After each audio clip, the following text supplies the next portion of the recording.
আসসালামু আলাইকুম, আশা করি আপনারা সবাই অনেক ভালো আছেন। 18,999 টাকায় মিডিয়াটেক হেলিও G96 প্রসেসর সহ 120Hz রিফ্রেশ রেট দিয়ে ইনফিনিক্স আসলো তাদের নতুন একটি ফোন ইনফিনিক্স হট 20S।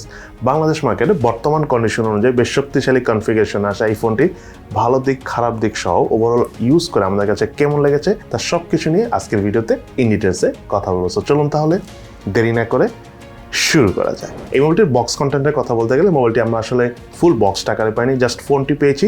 তবে এই মোবাইলটির ভিতরে অন্যান্য ফোনের মতোই ইউজার ম্যানুয়াল এবং সিম ট্রেজেক্টরের পাশাপাশি থাকবে হলো 18 ওয়াটের চার্জার। ডিজাইন এবং আউটলুকের কথা বলতে গেলে মোবাইলটির বডি এবং রিয়ার প্যানেলটি পলিকার্বনেটের তৈরি, সেই সাথে ব্যাক প্যানেলে শাইনি স্ট্রাইপ একটা ডিজাইন রয়েছে যেটা মেইনলি ডিরেক্ট সানলাইটের নিচে ক্লিয়ারলি বোঝা যায়। সেই সাথে রিয়ার প্যানেলে রয়েছে 50 মেগাপিক্সেলের ট্রিপল ক্যামেরা সেটআপ। এছাড়াও 6.78 ইঞ্চি ডিসপ্লে সহ মোবাইলটির থিকনেস হলো 8.5 মিলিমিটার এবং ওয়েট হলো 202 গ্রাম। বিশাল সাইজের এই মোবাইলটি সিঙ্গেল হ্যান্ডে ইউজ করাটা একটু টাফ, তবে ওয়েট ডিস্ট্রিবিউশনটা ঠিকঠাক হওয়ার কারণে খুব একটা ভারী লাগেনি ফোনটি ক্যারি করতে যেয়ে। আমার হাতে থাকা এই মোবাইলটির কালার ভেরিয়েন্টের নাম হলো সনিক ব্ল্যাক। এই মোবাইলটির আরও একটি কালার ভেরিয়েন্ট রয়েছে। বাটন এবং পোর্টসের কথা বলতে গেলে মোবাইলের রাইট সাইডে রয়েছে ভলিউম রকার এবং পাওয়ার বাটন, এবং এই পাওয়ার বাটনটি সাইড মাউন্টেড ফিঙ্গারপ্রিন্ট স্ক্যানার হিসেবে কাজ করে। মোবাইলটির লেফট সাইডে রয়েছে সিম কার্ডে, যাতে দুটি সিম কার্ড ইউজ করার পাশাপাশি রয়েছে এক্সটার্নাল মেমোরি কার্ড ইউজ করার সুবিধা। মোবাইলটির উপর অংশে কিছু নেই। মোবাইলটির নিচের অংশে রয়েছে main speaker, primary mic, USB type C charging port এবং 3.5mm হেডফোন জ্যাকের পোর্ট। এই মোবাইলটির ফিঙ্গারপ্রিন্ট স্ক্যানের কথা বলতে গেলে ফিঙ্গারপ্রিন্টের পজিশন একদম ঠিকঠাক জায়গায় রয়েছে, তার পাশাপাশি ফিঙ্গারপ্রিন্ট স্ক্যানারটি টাচ করার সাথে সাথেই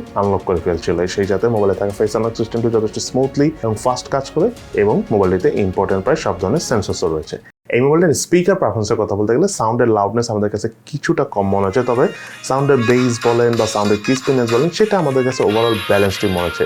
এছাড়াও আমরা মোবাইলটির 100% ভলিউম দিয়ে এই মোবাইলের স্পিকারের সাউন্ড থেকে কোনো প্রকার ডিস্টরশন পাইনি। ওভারঅল আমাদের কাছে মোবাইলটির স্পিকার পারফরমেন্স ঠিকঠাকই লেগেছে। মোবাইলটি রয়েছে অ্যান্ড্রয়েড 12 ভার্সন, ইউআই হিসেবে রয়েছে ইনফিনিক্সের XOS 12। সেই সাথে মোবাইলটিতে up to 5GB virtual RAM use করার সুবিধা রয়েছে। মাল্টিটাস্কিং এর কথা বলতে গেলে মোবাইলটিতে 120Hz রিফ্রেশ রেট থাকার কারণে বেশ স্মুথ একটা ফিল পেয়েছি। আমরা অনেক রাফ অ্যান্ড টাফ ভাবে অনেকগুলো অ্যাপস ইউজ করতে পেরেছি।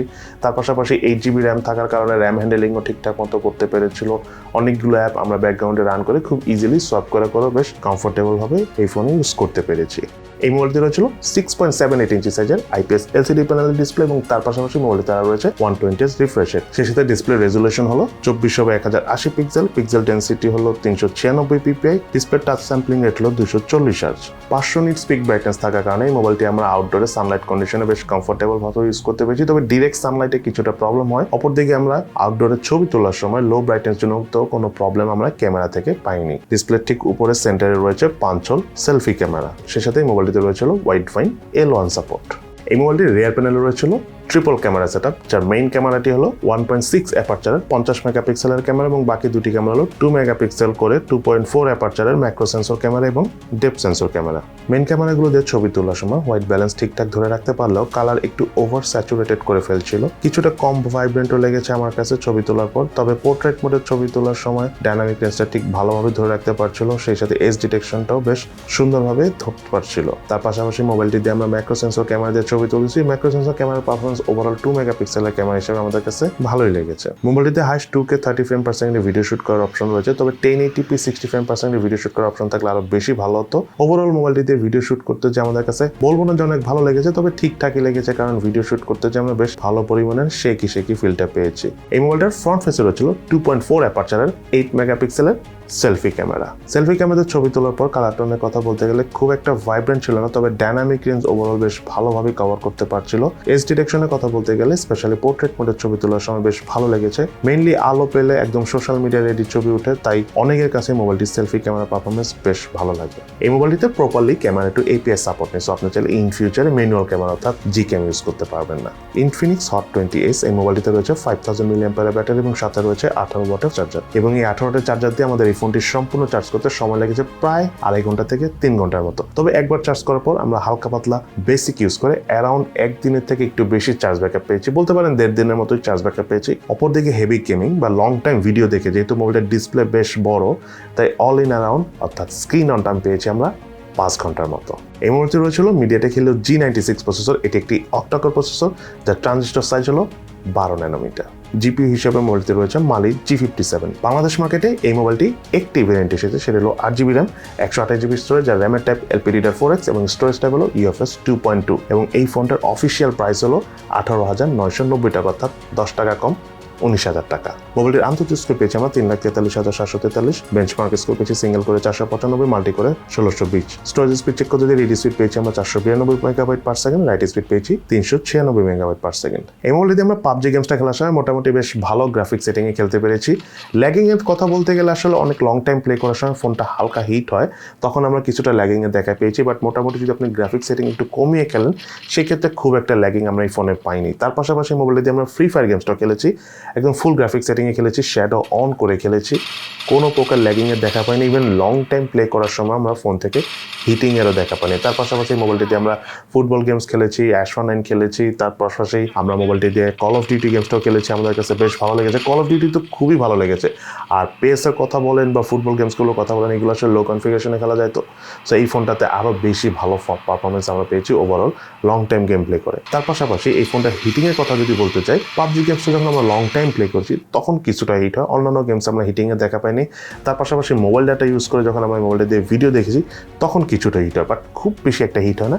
কিছুক্ষণ সময় দিলে ফোনটি আবার আগের মতো ঠান্ডাও হয়ে যায়। এই মোবাইলটি রয়েছিল 4G সাপোর্ট, তার পাশাপাশি ওয়াইফাই 2.4 গিগার্জ এবং 5 গিগার্জ দুটোই সাপোর্ট করে, এবং সেই সাথে মোবাইলটিতে আপ টু 512 জিবি পর্যন্ত এক্সটার্নাল মেমোরি কার্ড অর্থাৎ SD কার্ড সাপোর্ট করে। এবার চলুন আমরা জেনে নিই এই মোবাইলটি কী কী ল্যাকিংস অর্থাৎ দুর্বলতা রয়েছে এবং তার পাশাপাশি এই মোবাইলটি কী বেশ সাইড অর্থাৎ ভালো দিক রয়েছে। প্রথমে চলুন আমরা জেনে নিই এই মোবাইলটি কী ল্যাকিংস অর্থাৎ দুর্বলতা রয়েছে।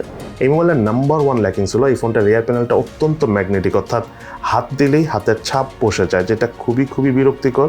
সো অবশ্যই আপনার সাথে একটা টিস্যু রাখতে হবে যদি আপনি ব্যাক কভার ছাড়া ইউজ করেন, অথবা এই ফোনটার সাথে একটা ভালো মানের ব্যাক কভার ইউজ করতে হবে। দেন সেকেন্ড যে বিষয়টা আমার এই ফোনের ক্ষেত্রে ল্যাকিংস মনে হয়েছে সেটা হলো এই ফোনের রিয়ার প্যানেল যে ক্যামেরাগুলো রয়েছে সেই ক্যামেরাগুলো কিন্তু ডিরেক্ট গেঁথে দেওয়া, বাট ক্যামেরাগুলো অনেক বড় এবং চারপাশে যে বর্ডারটা রয়েছে এখানে অনেক ময়লাও জমে, এবং এই বর্ডারটা কিন্তু আপনি যদি ব্যাক কভার বা ব্যাক কেস ছাড়া ইউজ করেন, যদি কোথাও রাখতে যান তখন এমনও হতে পারে এটা ভেঙে যেতে পারে। সো অবশ্যই একটু কেয়ারফুল হতে হবে। আমি মনে করি এই ফোনটা যদি ক্যামেরা হাউস দিয়ে দেন তার উপর ক্যামেরা দিত বেশি ভালো হতো, তবে খুব বড় একটা বিষয় না। আমি আবারও বলতেছি যদি ব্যাক কেস ইউজ করেন তাহলে খুব একটা প্রবলেম হবে না। দেন থার্ড সেটা হলো ইনফিনিক্সের ফোনগুলো ডিসপ্লে রিলেটেড আগে অনেক ইস্যুস ছিল, ডে বাই ডে অনেক ইমপ্রুভ করেছে। এই ফোনটাতেও ইমপ্রুভ হয়েছে, বাট আমি মনে করি আরেকটু ইমপ্রুভ হলে অনেক ভালো হতো। বাট স্টিল আমি থামস আপ জানাবো ইনফিনিক্সকে, কারণ ডে বাই ডে তারা এই ডিসপ্লে রিলেটেড ইস্যুসগুলো অনেকটাই সলভ করে নিয়েছে, এবং এই ফোনটার ডিসপ্লে পারফরমেন্স আমাদের কাছে আগের ইনফিনিক্সের ফোনগুলো থেকে অনেকই ভালো লেগেছে, স্পেশালি ইনফিনিক্সের হট সিরিজ হিসাবে যদি চিন্তা করি সেই হিসাবে। দেন আমরা কথা বলবো এই মোবাইলটা কী বেস্ট অর্থাৎ ভালো দিক রয়েছে। তার মধ্যে প্রথমেই বলবো এই মোবাইলের ডিসপ্লেটা কিন্তু বেশ বড়। সো আপনারা যারা ভিডিও দেখেন, লং টাইমে ক্লাস করেন বা দেখা গেল অনলাইনে মিটিং করেন, তাদের জন্য একটা আদর্শ ফোন। আর ট্রাস্ট মি, ডিসপ্লে বড় হওয়ার কারণে যে ব্যাটারি ড্রেনিং ইস্যুস বা চার্জ ব্যাকআপ থাকে না এমন ইস্যুস আমরা পাইনি, বেশ ভালো চার্জ ব্যাকআপও পেয়েছি। ইভেন গেমস খেলেও দেখা গেল যে আমরা একদম টানাও না খেলি তাও অল ইন অল দেখা যায় যে একদিনের মতো চার্জ ব্যাকআপ পাওয়া যায় ওভারঅল গেমস খেলে। আরেকটা বিষয় হলো এই ফোনটার স্পিকারও আমার কাছে ডিসেন্টই মনে হচ্ছে, লাউডনেস কিছুটা কম হলো, ডিসেন্ট মনে হয়েছে, আপনাদের কাছেও ভালো লাগবে। দেন এই ফোনটার গেমিং পারফরমেন্সের কথা বলতে গেলে মিডিয়াটেক Helio G96 প্রসেসর হওয়ার কারণে মোটামুটি ভালো গ্রাফিক্স সেটিংয়ে গেম খেলা যায়। ইভেন ফোনের হিটিং ইস্যুস নাই, জাস্ট পাবজি টাইপের একটু হেভিওয়েট গেমসগুলোতে কিছুটা হিট হয়, বাট আমি গেমিংয়ের জন্য এই ফোনটাকে 18-20 হাজার টাকার মধ্যে এই মুহূর্তে নাম্বার 1 চয়েসই বলবো। তার আরেকটা কারণ হলো এই ফোনটাতে যেহেতু 8GB র্যাম রয়েছে, পাশাপাশি 5GB ভার্চুয়াল র্যাম রয়েছে, বাট ভার্চুয়াল র্যামটা খুব একটা ইম্পর্টেন্ট না হলো 8GB র্যাম থাকার কারণে র্যাম হ্যান্ডেলিং ঠিকঠাক হওয়ার কারণে মাল্টিটাস্কিং যেমন ভালোভাবে করা যায়, গেমসও কিন্তু আমরা অনেক ভালোভাবেই মোবাইলটিতে খেলতে পেরেছি। দেন ফোনটার ক্যামেরা পারফরমেন্সের কথা বলতে গেলে মেইন ক্যামেরা দিয়ে মোটামুটি আউটডোর কন্ডিশনে প্রপার সানলাইটে আমরা যেমন সেলফি ক্যামেরাও ভালো ছবি তুলতে পেরেছি, মেইন ক্যামেরা দিয়ে তোলার সময় দেখা গেল যে আমরা মোটামুটি ভালো ছবি তুলতে পেরেছি। স্পেশালি দেখা গেল এজ ডিটেকশন বলেন, ডাইনামিক রেঞ্জ বা পোর্ট্রেট মোডে অনেক ভালো ছবি তুলেছি। সেলফি মোডেও সেম প্রপার লাইট কন্ডিশনে আমরা পোর্ট্রেট মোডে বলেন বা নর্মালি ছবি দিলে অনেক ভালো লেগেছে। অনেকের কাছে এই মোবাইলটা সেলফি ক্যামেরা ভালো লাগবে বিকজ অফ সোশ্যাল মিডিয়ার এডিট ছবি উঠে, দ্যাটস ওয়াই। দেন কথা বলবো এই মোবাইলটার ইউআই নিয়ে।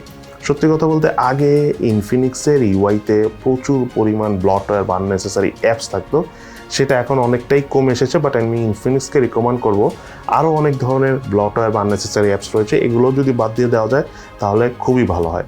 বাট যে বিষয়টা না বললে নয়, অ্যান্ড্রয়েড 12 ভার্সনের পাশাপাশি XOS 12 থাকার কারণে এই ফোনটা ইউজ করতে যে আমরা কোনো ল্যাগিংয়ে দেখা পাইনি, যেটা ইনফিনিক্সের ইউআই হিসাবে অনেক বড় ইমপ্রুভমেন্ট রয়েছে এই ফোনটাতে।